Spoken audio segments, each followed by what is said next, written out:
TFL EV is brought to you by Flow Charger, maker of reliable, high-quality charging stations for your electric vehicle. If you really think about it, there are only 3 all-electric pickup trucks on the market just right now. That's right. You can only buy 3 different electric pickup trucks by actually spending money as opposed to, looking at vaporware or possibly hearing promises about something coming out. And we're, of course, talking about the Rivian R1T, Yep. the Ford F-150 Lightning, and the GMC Hummer EV. But in this video, we're going to do something a little bit different. Okay. We, Nathan and I, are going to choose a truck we would buy if it was our own money. Because we've tested all of them. Yep. As you could see, an image behind us right now, drag raced them, towed with them, did I was about to say MPG. Efficiency runs? MPKW. GE. GE, yeah. There you Okay. So we've tested them thoroughly, and now I think we're ready to decide which one we would buy. There's a caveat here, which is it's not a question of price being no option, but we're not going to use money to really calculate what we're buying, because obviously then there's the least expensive truck versus one that cost well over $100,000. We're not going to do that. We're only going to base it on what we need, what we like to drive, and the reason why we like the vehicle. You'll see. Yeah, but here's another way to approach it. Let's say you and I both won lottery, and let's say all of them were 100K, which kind of they can be, Right. if you kind of option them up and option down. If you could option down a Hummer. Well, but I can tell you right now, if we won the lottery, TRX. Oh, but that's not a show. It's It's another show. I know, sir. All right, so let's just go over these 3 trucks. Okay. So here's what happened. Actually, electric pickup truck is not a new idea. I believe in the 90s and the 80s, there were, a Chevy S10 and a little Ford Ranger that were electrified with lead-acid batteries for small fleets that were sold in tiny numbers. But this idea is not new. I have news for you that electric trucks date back over 100 years with lead-acid batteries, and actually they had a very good service record. Yes. So, And back then, you could also compare them to steam engine trucks. That's correct, Yes. and it's, which we're not worried about nowadays. But so there is a history there, but with new battery tech and certain requirements by the United States government and what have you, now these things are becoming more and more commonplace, and you're going to start seeing these things a lot more. And a lot of companies are promising electric trucks. Yes. Many. We'll go over some of them here Yeah. as well. But then something happened in November of 2019. Oh, yeah. Over 3 years ago, a man named Elon Musk Yeah, I don't really know that name. presented a Cybertruck. Yeah, which, by the way, doesn't exist yet. No, it's not on sale. Yep, sorry, guys. This was over 3 years ago. Yep. And he pulled they showed a video of it pulling a Ford F-150. This was basically a major shot over the bow or maybe into the bow of major companies like Ford.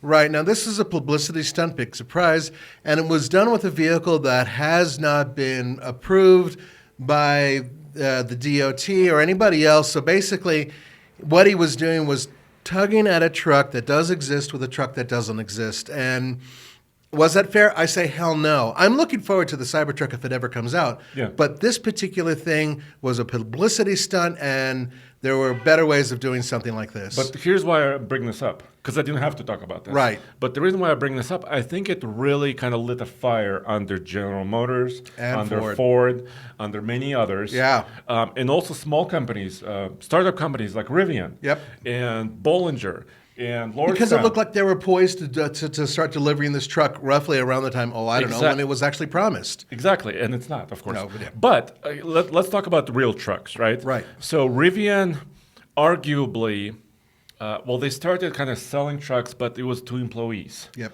This was late, or actually middle of 2021. Mm-hmm. So technically, if you go by the dates, they were one of the first in the modern era Agreed. to sell a pickup truck. So they came out with this. They came out with R1T, which is a 4-motor, basically quad motor system. The motors are inboard. They're not in wheels.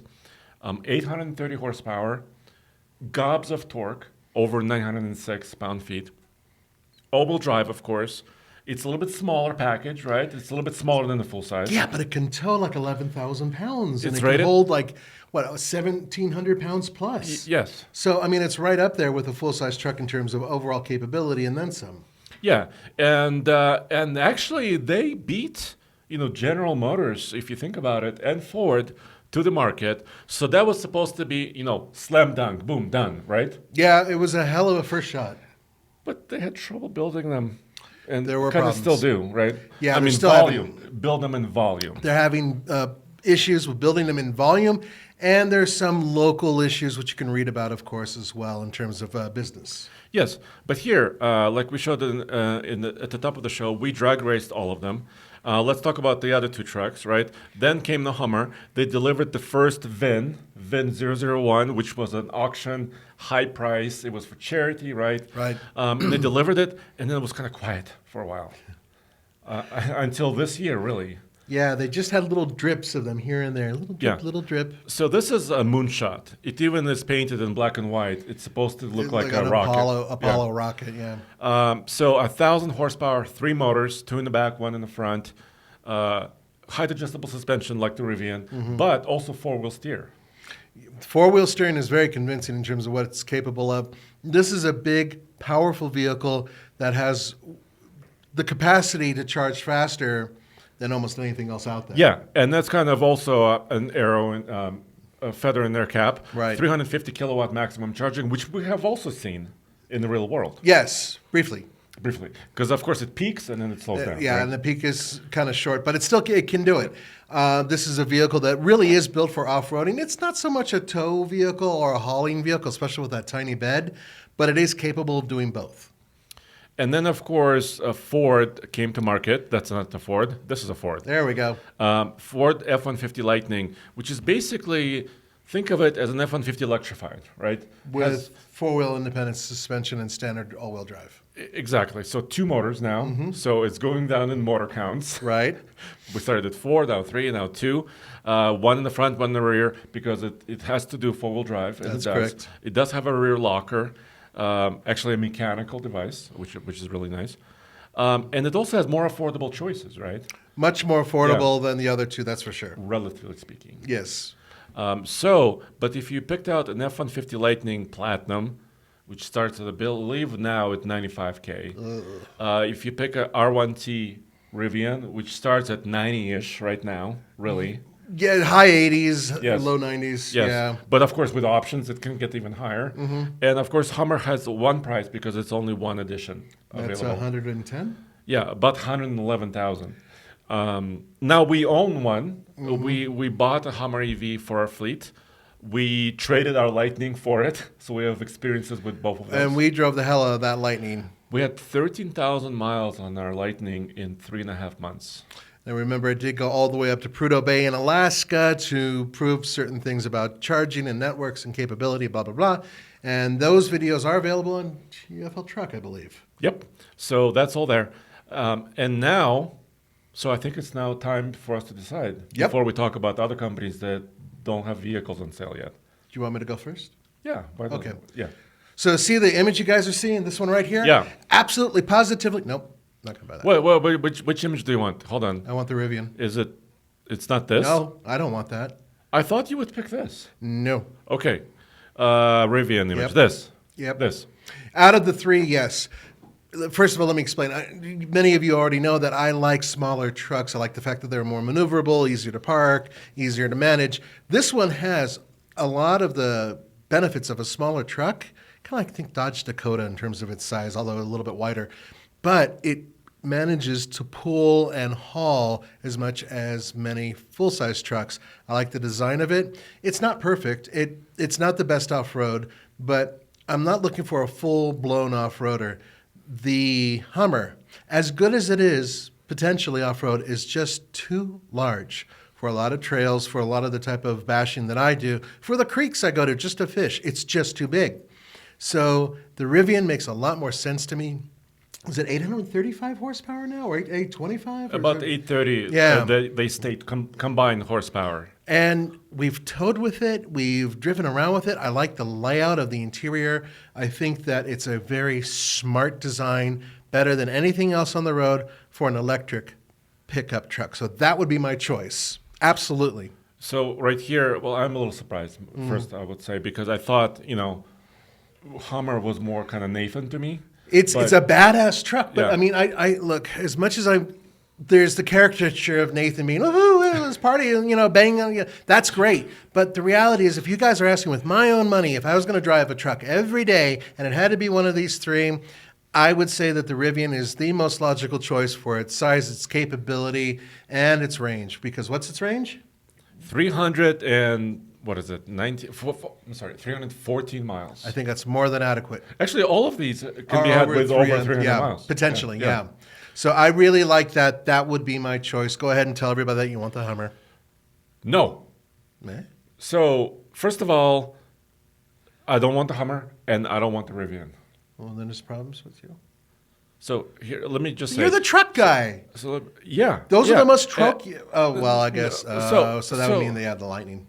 You fell in love. Why- Why is that up there? Take that off the screen. We're not putting that on there.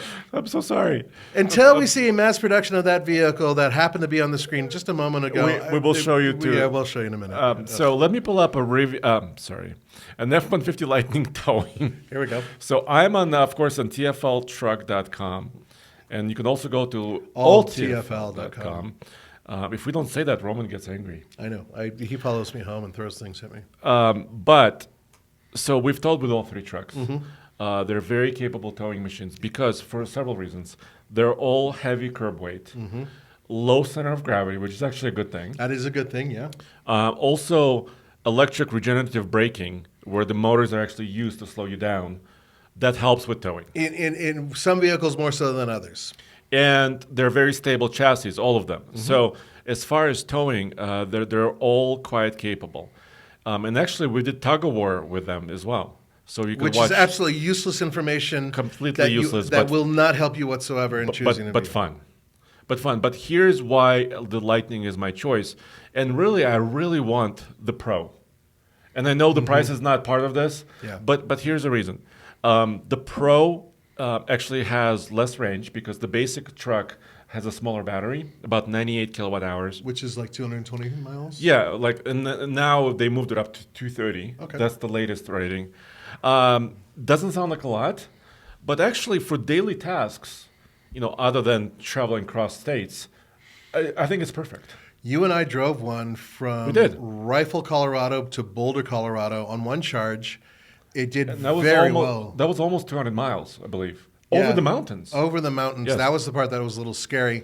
It gave you everything you needed and nothing you don't, And at the same time, it was an electric truck. And it was extremely affordable if you could even find one. And there's a lot of other caveats. But I would agree that it's a really good first truck. I did not expect the Lightning to be this good. Honestly, when I first heard about it, I really did think that parts are going to be falling off of it, and it wouldn't be as good as an F-150. I think this is as good as a regular F-150, but with the added bonus for some that you get the frunk, the battery, and independent suspension, and then all the capability you need.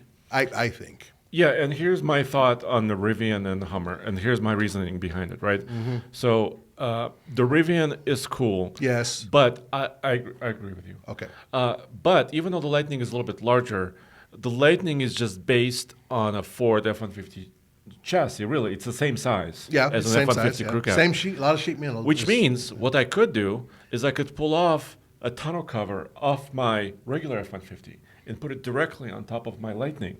There is no parts. I don't need to go out and buy new parts, new accessories. Because you're going with the same old. It's interchangeable, and Okay. and I think I really like that about the Lightning. I will not debate with you on that one because it does make a lot of sense. But there's aesthetics are part of it and some other things. And as great as the Yeah, Ford is, and- I just personally speaking would prefer. Personally speaking, once again, That's fine. yeah, I would put the And then the R1T. Hummer is just a toy, right? It's just an a toy. amazing. It's an amazing technology piece. Oh, it does amazing things and it has so much. And it's also got slightly buggy software. Yeah, Which as we found out. We've proven. Yes. Roman's proven. Yes. So it's a little bit buggy still. It's too heavy. It's really heavy. Yeah, and this is coming from the fattest guy at TFL. It is too damn heavy. I mean, it's well over 9,000 pounds. When you're going off road, The most important thing is lightness. Not that any of these trucks are particularly light, but obviously the Hummer is just way, way too heavy, too girthy. It's just a toy. And you could see it by the image behind us. You could see them side by side, and you could see that the Rivian is actually truly is the smallest of the three. It is. But it's not too small. You can easily sit 5 people But in there comfortably. Nathan, I think you're wrong, dude. I think you should have picked Lightning. No, I think you're wrong. You should have put the Rivian. You know what? The Rivian is something that you're afraid of because you're really, truly afraid of new tech and new design. You like old-fashioned stuff. You're a retro dude. That's what I'm saying. I'm not trying to put you down. Okay. That's a good thing. A lot of you guys like retro. Okay. Bring back oil burners. Yay. So how about this? Tell us what you think. Okay? That's a great idea. So in the comments below, also tell us which one, if you had all the money in the world, which one you would buy. Let's quickly talk about what might be coming out around the corner. Yes. Okay, so you've seen, he keeps doing, there it is, now it belongs on there. Okay, Lordstown Endurance. The Lordstown Endurance, the on-again, off-again, on-again, off-again vehicle that for some reason is up for Truck of the Year, even though it's not available for people like us to sample, or even you. Or even fleets, for that matter. Yeah, I mean, it's supposed to be a fleet truck. That is ridiculous. The vehicle itself could be good, and we have asked them, of course, to send one to us so we could test it. Hasn't happened. Bummer. So maybe it will go into production. It looks like they're pretty close to doing it. I would say out of all the vehicles right now that you're hearing about, including the Cybertruck, this one's closest to production if they don't go bankrupt in the next 60 days. Yeah, and of course it's based in Ohio, like Lordstown, Ohio. This is where the factory is. It used to be an old GM factory. And there's a lot of things going for it, also a lot of things kind of going against it because we're tired of waiting. I published a story recently on TFLtruck.com. I put a little no sale tag because reservation holder Larry, who's one of my friends I've been talking to online, he's had a reservation in $1,000 4 years ago. Yep. And he still hasn't had this truck. No bueno. So, now, the unique thing about the Lordstown over everything else from the other trucks that we've been talking about is that they have these inboard, in-wheel motors, which is new tech that which we haven't is new seen. tech, and well, we have seen it on scooters and certain types of electric motorcycles. Now, some of you guys who are experts are saying they have problems with reliability compared to other electric motors that have been around for a while. We don't know. We have to actually sample this thing to find out. But we can tell you this. They have not had a very good first outing when they brought this thing out to do a PR stunt on an overland race, so to speak, basically a Baja-style race. Yeah. And it didn't finish. Didn't perform really well. No, I mean, it really had kind of low range, and they had tons trouble of problem. charging, Yep. and other things happened to it. But with all that said, they look like they're pretty damn serious. We've seen a lot of these testing and a lot of these doing a lot of runs out there. So perhaps Lordstown is the real deal, and maybe we'll see production soon. And their target is, of course, fleets first. Yes. Which is true for some other companies like GM. They want to do the Silverado EV truck for fleets first as well. Right, so, because God knows why. And then there's this truck. This saddens me because I was there a lot 7 years ago. Yeah, but you were there more than once. And then I went back to Michigan. So they announced the SUV sport truck, Bollinger. They announced it about 7 years ago in New York. I was there. They invited us. It was wonderful. We were all excited. It's an off-road vehicle that's very boxy and utilitarian, and it has a lot of promise. Then I went back to Michigan several years later, and I rode in a prototype. Yeah, and they've actually had some of the prototypes going off-road and doing some stuff, and it's another vehicle that has some unique architecture to it. And what was really cool is that they were able to build small ones like this and then very large pickup trucks as well. Yeah. And using a lot of the same components, and their whole point was, even though it looks like an erector set toy, very, very angular, it would be very utilitarian. And it was. You actually had a pass-through that went from the front end all the way through the truck, which means you could hold, 20-foot piece of ply or something? Basically, and the owner, Robert Bollinger, who started the company, said he designed it this way so he can carry telephone poles on his property. Because that's exactly what I think of. But seriously, it was a cool idea. Yeah. But there were a lot of problems with it, mechanical issues and some other things. But more importantly, it's not on sale. It's not on sale. Bollinger itself was bought by another company. But we were left to understand that they were still considering building the Bollingers But on top of that, Bollinger Tech would be used on some industrial vehicles as well, I believe, or something like that. Yeah, right? so now they're focused on more commercial box vehicles. trucks. Right. But then, because there's new investment in the company, Yeah. the B1 and B2 trucks are now back on the table, but not at the dealer. So Okay. that's a big thing. So, So finally, there's also Atlas, Right. a company out of Arizona who has, their big thing is battery tech. That's kind of next level, very fast charging. Mm-hmm. But this was 2.5 years ago. They showed off a chassis at their new facility, essentially a skateboard platform. but it's That's it. not on sale yet. No, and that was over 2 years ago, and no bueno there either because we've got nothing else now. From time to time, there's like some sketches that come out and everything else, but that is not enough for us to say, they're going into production. So could this be vaporware like some of the other ones? Yes, actually it could be. So until we have something concrete that is drivable, we just don't see this thing being very likely. All right, so we're basically done with this video, but really quickly, next year, 2023, Yeah. like we mentioned, Chevy Silverado EV is coming to market. It is. Also, they're trying their hardest to get the Sierra EV at the end of next year as well. What about the Ram Revolution? Ram Revolution is being announced in Vegas in January of next year. Are you going to be there? Yes. But it's not going to go on sale immediately. It's going to be a concept first. They're going to show it. And then, of course, sometime down the line, it'll be on sale. Toyota has been teasing us about electric trucks for a long time. Yeah, that's a whole different question. That's right a whole there. nother ball of wax. Nissan has as well, if you think about it. Yeah. So that's what's happening kind of next year over the next couple of years. All right. So, guys, leave your comments below about which truck you would prefer. Probably the Rivian, because you agree with me. But on top of that, also, who are you looking forward to producing an actual electric pickup truck in the future? Thank you very much.